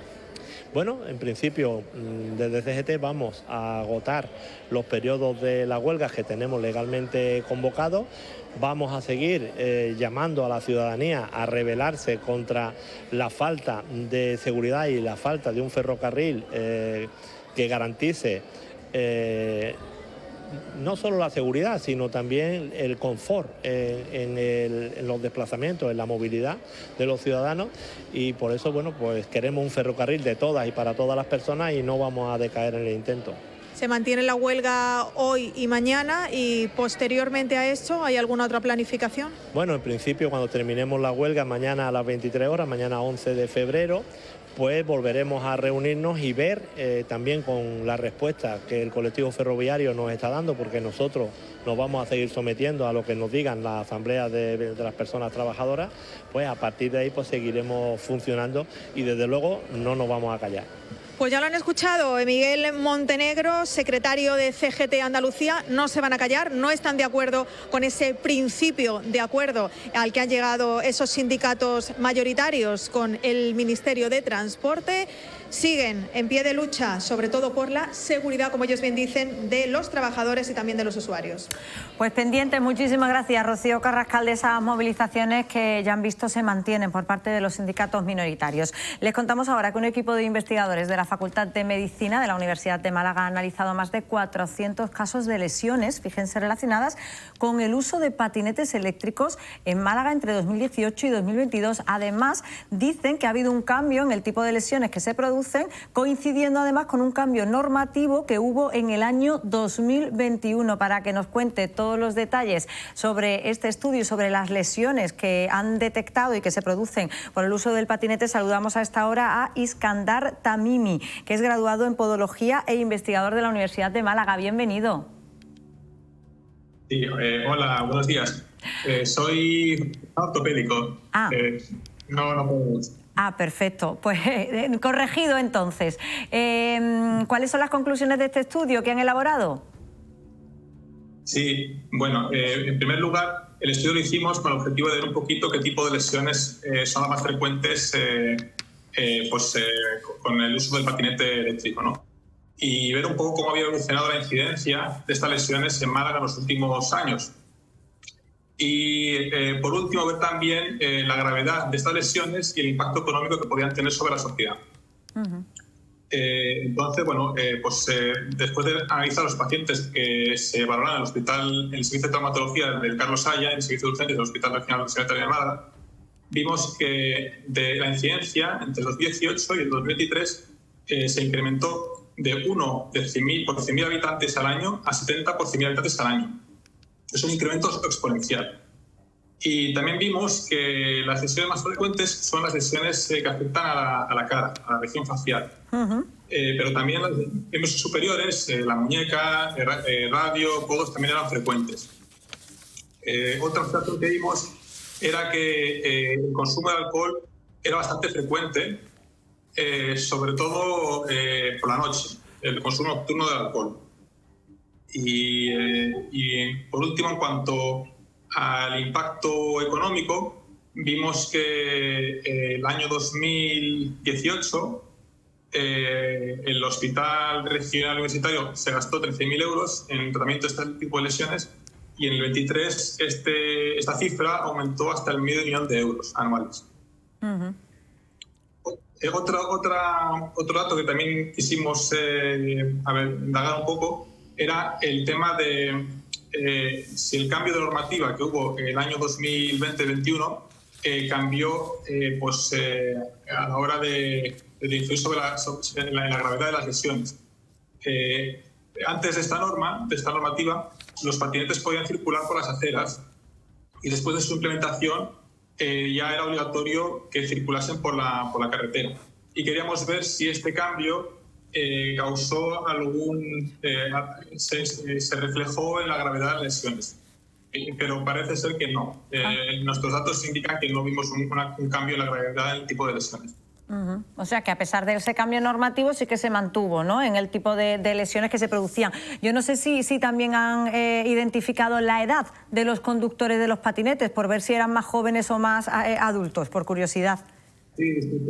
Sí, de hecho, vimos que eran más jóvenes, era previsible, y también hicimos una correlación para ver la gravedad de las lesiones y una correlación entre la gravedad de las lesiones y la edad de los conductores. Y lo que vimos es que la gravedad se incrementa con la edad. Hay una correlación positiva, bastante fuerte. Y eso se debe seguramente a la falta de reflejos con la edad y también a la osteoporosis. Entonces, una de las conclusiones del trabajo era que a lo mejor el uso del patinete no es muy recomendable en gente mayor de 65 años.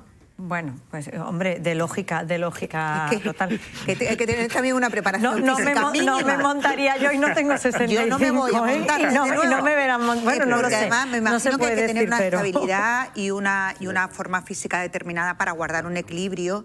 Es decir, que no todo el mundo tiene ni esa fortaleza muscular, ni pues para guardar un equilibrio, para guardar un eje, pero vamos, esos son principios de ABC. De ABC, ¿no? De ABC. Bueno, Paco no monta en patinete, pero sí en bicicleta, ¿eh? Y ha tenido una lesión hace poco, o sea que también la bicicleta. Hombre, todo lo que sea así un vehículo y tal, o como es el tema de patinete o bicicleta, implanta un riesgo. Lo que pasa es que en la bicicleta sí somos muy mayores ya lo que estamos, o por lo menos mayores que el patinete. Pero claro, lógicamente tiene también un riesgo, es decir, he tenido una lesión... Pero fijaros, el dato del alcohol a mí me ha llamado la atención. Bueno, claro, el dato del alcohol es ¿Por qué? distinto. Porque parece que al coger un patinete, que es como tipo juguete más que vehículo, mi conciencia no me está transmitiendo que estoy cogiendo un vehículo, porque estoy circulando por donde van los vehículos. Y al final...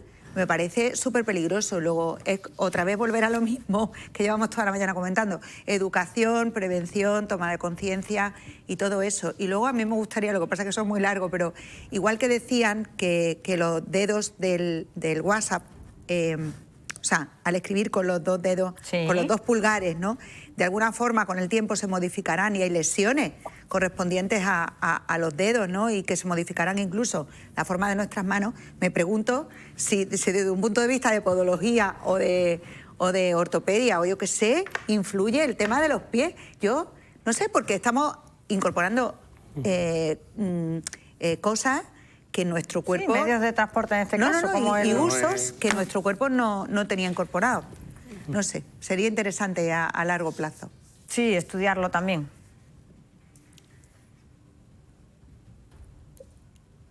Sí, bueno, siempre todo se puede analizar y se puede... Se puede. Bueno, Iskandar Tamimi, muchísimas gracias por habernos atendido esta mañana. Sí, muchas gracias a vosotros. Un saludo. Gracias. Un saludo. Bueno, Esther, Paco, muchísimas gracias a los dos por haberme acompañado esta mañana. Gracias, como siempre un placer coincidir con vosotros. Recuperaremos el tema de las bajas laborales. Sí, lo tengo. Es un tema interesante. Lo tengo en mente. De momento, lo que vamos a hacer es hacer repaso con nuestros compañeros de informativos para ver los asuntos en los que están trabajando a esta hora de la mañana. Son las 12:51. María José Vidal, buenas tardes. ¿Qué tal, Paula? Muy buenas tardes. Pues estamos pendientes de algunos de los asuntos que ya habéis tocado en el programa, pendientes de lo que está sucediendo con la línea C1 y la C2 del Cercanías y pendientes de esas movilizaciones de los sindicatos minoritarios una vez que se ha desconvocado la huelga por parte de los mayoritarios. Estaremos ahí y estaremos también dándole una vuelta a las palabras del consejero de Agricultura, Ganadería, Pesca y Agua, de Ramón Fernández Pacheco, que ha estado en la capital y que ha dejado varios titulares. El primero tiene que ver con la presa de Cerro Blanco, porque ha asegurado el responsable de la Junta que la Administración está preparando ya la licitación del estudio de viabilidad de esta infraestructura. Es clave para garantizar el agua de calidad al Bajo Guadalhorce y para reducir, ha dicho, el riesgo de inundaciones aguas abajo. Ha sido en un foro que ha organizado La Opinión, en la que también ha hecho referencia a las pérdidas que ya se están empezando a calcular relacionadas con las lluvias de los últimos días. Las que tienen que ver con el campo, con la agricultura, con la ganadería y también con la pesca, porque la flota pesquera andaluza lleva amarradas muchos días y esto, dicho el consejero, está dejando pérdidas en las que están todavía intentando calcular. Ha dicho que aproximadamente un 20% de la producción en estos sectores se ha visto ya afectada, aunque hay que esperar que baje el nivel del agua para analizar exactamente cuál es el daño que han sufrido los cultivos y también los animales de la comunidad autónoma después del paso de las borrascas durante todos estos días. Ha pedido también a la ministra para la Transición Ecológica que movilice fondos europeos del Mecanismo de Recuperación y Resiliencia para poder desarrollar actuaciones con carácter urgente. Esto por parte de Fernández Pacheco, pero por otra parte nos han contado los expertos médicos cómo nos afecta también a nosotros el mal tiempo, lo que provoca en los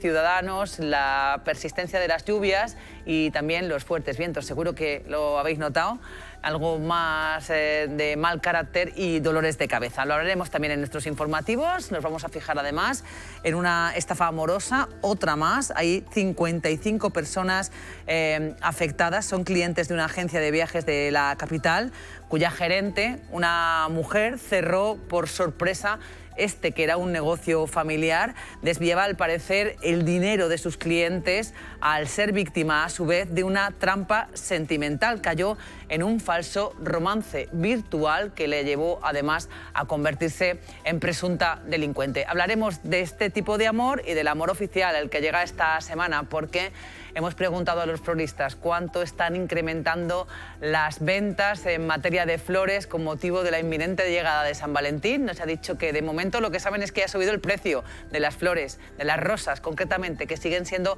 las reinas de la celebración del amor. Un 10% más van a pagar los enamorados por este detalle.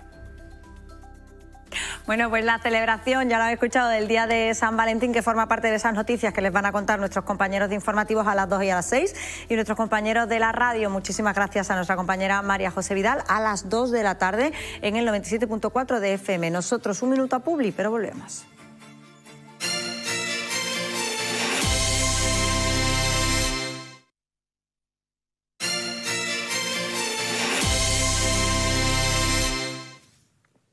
Doce y 57, faltan 3 minutos para la 1 de la tarde y seguimos en directo en Málaga Aquí Ahora, el magazín de la Televisión Municipal de Canal Málaga. Y les cuento ahora los detalles del libro Oreikaklos. El tesoro del Atlante es el nombre de un libro escrito por un prolífico autor malagueño, David Velasco. Va más allá de una simple experiencia de lectura y enseguida nos va a contar su propio autor por qué. David Velasco, bienvenido, buenas tardes. Buenas tardes y muchísimas gracias por invitarme. Un placer estar aquí con vosotros. Bueno, lo primero, disculpas por cómo he leído el título, porque yo todavía no sé pronunciarlo. A ver, que nos lo lea el autor del libro. ¿Cómo es el título del libro? A ver. Bueno, sería Oreikalkos, que es la palabra original que dio pie a oricalco. Oricalco sería ese metal mítico de los atlantes que sería más valioso que el oro. Entonces el título es Oreikalkos, el tesoro atlante. Bueno, pues ahora dicho bien ya el título, David, ¿cuál es el género del libro? Bueno, el contenido principal es de autoayuda, ¿no? Sería de autoayuda basado en el estoicismo, en esos textos clásicos de autores como Marco Aurelio, Epicteto, Séneca, pero no se queda solo ahí, sino que va muchísimo más allá, porque este libro lo que propone es una aventura en el mundo real, ya que lo que se pretende es que los lectores busquen 5 cofres que llevan ya enterrados un par de meses en el mundo real, en 5 lugares de la península ibérica, y a quien encuentre cada cofre pues recibirá 2.000 euros, ¿no? Hay un total de 10.000 euros en juego, y las pistas para encontrar estos 5 cofres se encuentran en el libro, escondidos en ilustraciones y en poemas, a través de acertijos y enigmas que los lectores tendrán que descifrar para ir siguiendo esas pistas para tratar de desenterrar estos 5 cofres que, como digo, están enterrados ya en 5 lugares de la península ibérica. O sea, David, que podríamos decir que es un libro-juego, ¿no? Una cosa así. Sí, exacto, es un libro-juego, pero no como el típico libro-juego que a mucha gente le puede sonar de eso, elige tu propia aventura, ¿no? Donde ibas eligiendo las decisiones y cambiando de página. Aquí he querido sacar a la gente del libro, ¿no? A que vivan una experiencia, una aventura real, ¿no? Que se conviertan en esos personajes, ¿no? En esos protagonistas que siempre hemos visto en las películas o en los libros. Aquí el propio lector es el aventurero que tiene que salir al mundo real con su libro a modo de mapa para encontrar esos tesoros. David, ¿y cómo se te ocurre ponerte en marcha y escribir este libro? Bueno, la idea, la verdad es que es muy antigua, porque yo me baso en un libro que escribió Byron Preiss, que era un autor de Estados Unidos, que lo publicó ya en el año 1982. Y es decir, han pasado 44 años y hasta ahora nadie había replicado esta experiencia en nuestro país. Por eso me siento muy orgulloso de haberlo traído aquí, porque yo siempre tenía mucha envidia, ¿no? De ese libro El secreto, de Byron Preiss, publicado en 1982, en el que Byron Prey enterró 12 cofres a lo largo y ancho de todo Estados Unidos, ¿no? Y ahora yo pues traigo esta experiencia para que la podamos vivir aquí en España, en nuestro país, y la verdad es que ya hay muchísima gente buscándolo, entusiasmada, y eso me llena de alegría y de ilusión para seguir adelante. ¿Dónde podemos comprar el libro, David? El libro está a la venta exclusivamente a través de Amazon, así que en Amazon, buscando mi nombre, David Velasco, o Oreicalco, El Tesoro Atlante, o a través de mi página web, david-velasco.net, ahí encontrarán los enlaces para que con un simple clic pues, podéis tener el libro en vuestra casa. ¿Y qué otros proyectos tienes, David? Bueno, yo por lo que más soy conocido es por escribir libros-juegos, ¿no? Eso, como he dicho, esos libros Dirige tu propia aventura, pero yo lo que he hecho es adaptarlo al lector adulto, ¿no? Tengo muchos libros-juegos como Expediente Anunnaki, El Grimorio del Druida, Héroes del Acero, que serían libros-juegos, pero más cercanos a lo que sería un juego de rol para una persona, con fichas de personaje, tiradas de dados, combates, dinero que gastar en equipo para ir mejorando tus fichas. Entonces, como digo, serían más cercanos a un juego de rol para una persona. También son muy conocidos míos libros-juegos como Compañía de Expediciones o Nueva Tokio 2130, que es de ambientación cyberpunk, que ha salido al mercado recientemente, y la verdad es que estoy muy contento porque está gustando muchísimo, y no solo en nuestro país, sino también en el resto del mundo, porque están, por ejemplo, Nueva Tokio y Compañía de Expediciones están traducidos al inglés y le está gustando mucho al mercado extranjero. Oye, pues vamos a estar pendientes. David Velasco, muchísimas gracias por habernos acompañado esta mañana, y pendientes a ver si encuentran esos cofres. Nos lo vas contando. Muchas gracias, David, por habernos acompañado esta mañana. Muchísimas gracias, ha sido un placer. Oreicalcos, El Tesoro del Atlante, ya saben, lo pueden encontrar en Amazon y participan en esa búsqueda de los cofres. Nosotros lo que vamos a hacer es irnos al Archivo Municipal de la mano de Rocío Carrascal, porque hoy les contamos el pasado de Málaga, pero en este caso relacionado con el ocio. Gastronomía, conciertos, teatros, actividades culturales, excursiones. Los malagueños vivimos nuestro ocio de muchísimas maneras, pero ¿cómo lo hacían hace distintos siglos, hace años? Bueno, pues eso es lo que venimos hoy a descubrir aquí al Archivo Municipal, de la mano, como siempre, de su directora, Maribel Vila. Muy buenos días. Buenos días. Es lo que estábamos diciendo, ahora estamos muy acostumbrados a tener ese tiempo de ocio, ese tiempo de esparcimiento, pero no siempre ha sido así. Cuéntame un poco, porque además me adelanto yo para decirte que hace años no todo el mundo podía disfrutar de ese tiempo, porque prácticamente se vivía para trabajar. Es como tú comentas, o sea, el ocio iba muy vinculado a la clase social a la que pertenecía. Tenemos que tener en cuenta que el 85% de la población pues vivía en condiciones bastante míseras, ¿no? O sea, como tú comentas, vivían para trabajar, eran jornadas muy largas y la economía era de subsistencia. Entonces, el ocio se podía resumir por darse un paseo por la playa, que además siempre Málaga ha sido preciosa, o a lo mejor leerse algún folletito en la casa e irse al campo, poco más. Digamos que las actividades más culturales y demás estaban reservadas a las clases adineradas, la burguesía malagueña. Sí es cierto que si participaba toda la población en lo que se llaman las fiestas oficiales, que todavía perviven y que todos conocemos y disfrutamos, ¿no? Hablamos de la feria, hablamos de la Semana Santa, hablamos de los toros. Ahí sí había una presencia mayoritaria de la población, pero es cierto que el ocio como tal está muy limitado, porque evidentemente para disfrutar del ocio tienes que tener tiempo. Y tenemos que recordar, que ya creo que lo hablamos en otro programa, que hasta el año 30, en el siglo XX, la gente no tenía vacaciones. O sea que las vacaciones es un invento afortunado, muy afortunado y necesario del siglo XX. Vamos a hacer ese repaso cronológico, si te parece, remontándonos a esos momentos en los que solamente inicialmente la burguesía, ¿no?, las clases adineradas, como bien dices, podían disfrutar de ese ocio. Si nos vamos a la época fenicia, a la época romana, bueno, pues los baños árabes, charlas culturales incluso, eran como más populares para esas clases, ¿no? Pero según ya nos vamos acercando al siglo XV, que es cuando tiene ya documentos en el archivo municipal, ¿cómo disfrutaban esas clases altas de su tiempo de ocio? Bueno, existía, digamos, diferentes alternativas, ¿no? A nivel, digamos, de general, en las ciudades, en Málaga y en otras ciudades, pues los primeros artistas hacían sus representaciones en la calle, o sea, eran artistas callejeros que eran ambulantes y llegaban a Málaga y hacían su representación. Pero luego también es cierto que localizamos ya, digamos, determinadas edificaciones que están dedicadas, por ejemplo, al teatro. En el siglo XV nos encontramos con que uno de los primeros teatros estaba, digamos, dentro del Hospital de la Caridad, o sea, se hacían en el patio representaciones teatrales, y también existía por parte del ayuntamiento una fiscalización en los contratos de artistas y, digamos, de diferentes actividades, digamos, lúdicas que se realizaban en esos espacios. Entonces ya localizamos ahí como hay una presencia, por ejemplo, actividades teatrales, ¿no? A margen de todo lo que hemos hablado, pues de la Semana Santa y de actividades religiosas. Los toros también van a estar presentes, por supuesto, y después, a medida que avanzan los siglos, vemos como, por ejemplo, lo que es la actividad teatral, que siempre ha tenido mucha presencia en Málaga, se traslada del centro, que era la zona donde estaba la catedral, ya hacia la parte de la Plaza de la Merced, donde también aparecerá con el tiempo pues el Teatro Cervantes que todos conocemos, ¿no?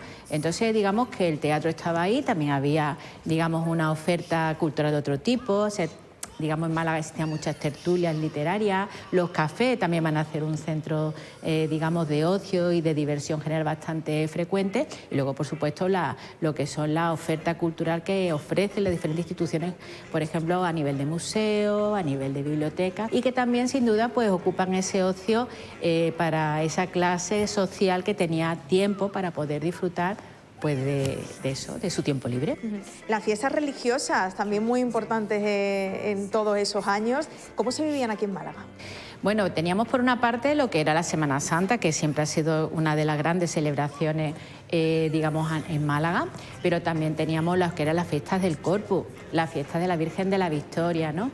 Y luego también pues se hacían diferentes, digamos, ceremonias o fiestas religiosas si ocurría algún acontecimiento. En Málaga, por ejemplo, cuando fallecía un monarca o un familiar del monarca, aquí se hacían una fiesta religiosa, pero muy fuerte, o sea, había procesiones, o sea, que hay una presencia de diferentes fiestas religiosas a lo largo de los siglos y que además queda testimonios en los fondos del archivo, tanto a nivel textual, incluso ya a nivel fotográfico en siglos más recientes. Las ferias, ¿desde cuándo se empieza a tener constancia de la existencia de ferias?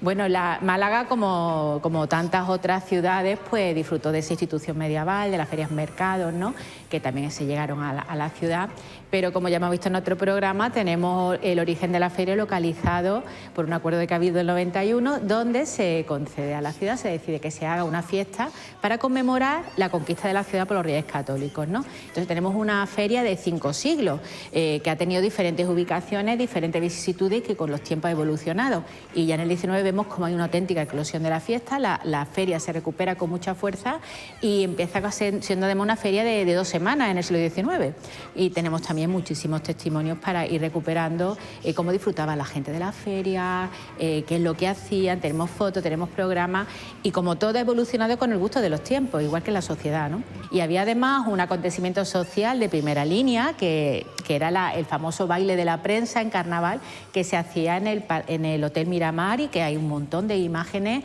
en la prensa y que era realmente glamuroso, y ahí había una participación muy alta de las mujeres. Luego, por ejemplo, si nos vamos a la playa, a disfrutar la playa, ¿no?, que parece que siempre ha estado ahí esos días la playa, pero realmente hasta el siglo XX no hay un uso de la playa regular, ¿no?, porque además estaba prohibido bañarse de día, se bañaba la gente de noche, estaba segregado por sexos, y entonces ya vemos cómo en el siglo XX aparecen esos baños como la Apolo, la Estrella, donde se segregaba por sexo la parte de los hombres y la parte de las mujeres, con unas esteras y demás.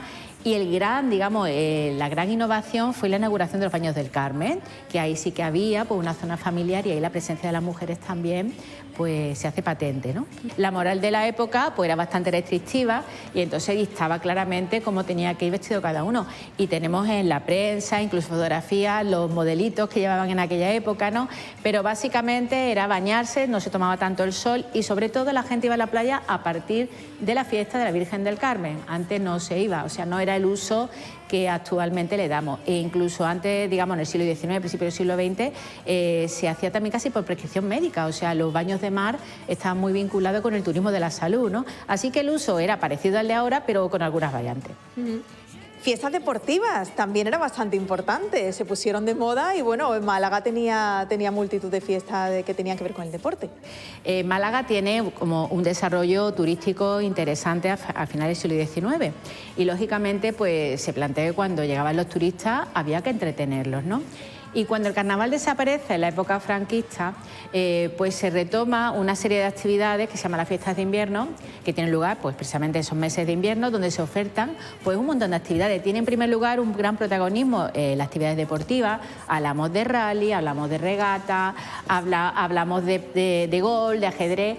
Y aparte luego en el tiempo tendrá también un desarrollo cultural interesante que da muchísima vida a la ciudad y donde participaban diferentes instituciones a nivel local, ¿no? Y por supuesto los ciudadanos, y ha quedado también unos maravillosos programas y carteles de esa fiesta de invierno que perduraron hasta los años 70, o sea que tuvieron una duración bastante importante. Las excursiones, ahora estamos muy acostumbrados a ir al campo, incluso la gente, bueno, a hacer trekking, todo.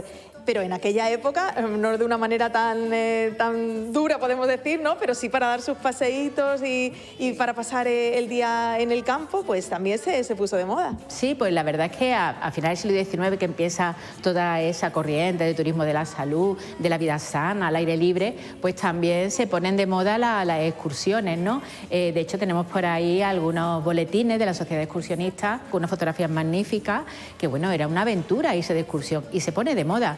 Incluso Trinidad Grun, por ejemplo, realizaba excursiones con un grupo que, Moreno Carbonero, el famoso pintor, realizaba pues una serie de bocetos de esas excursiones que se consideraba como un síntoma de vida sana y que se retoma el sol, la naturaleza, incluso la lectura al aire libre, se pone de moda a principios del siglo XX como una corriente que se extiende por toda España y que también llega a Málaga y cuyo reflejo fue la famosa biblioteca de Parque y Jardín. Es decir, que estar al aire libre, las excursiones, fue, un bombazo desde el punto de vista social y también para disfrutar del tiempo libre. Bueno, pues Maribel, muchas gracias por hacer este repaso por el ocio malagueño, que ya lo han visto. Además, independientemente de los siglos de los que hablemos, la gente de una manera o de otra también trataba de divertirse tal y como hacemos hoy en día. Bueno, pues te emplazamos el mes que viene para seguir conociendo Málaga de la mano de aquí del Archivo Municipal. Encantada, muchas gracias. Bueno, pues Archivo Municipal que nos lleva prácticamente al final del programa, pero saben que siempre antes de despedirnos nos gusta contarles algunas de las actividades que van a tener lugar en la ciudad en nuestra agenda cultural.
Agenda cultural que nos lleva al final del programa. Hoy nos despedimos con ella, con Luz Casal, que ofrecerá un concierto este domingo, día 15, en el Teatro Cervantes. Con ella les decimos hasta mañana, cuando hablemos, como siempre, a partir de las 11:30 de la mañana, para seguir contándoles todas las historias. Muchas gracias.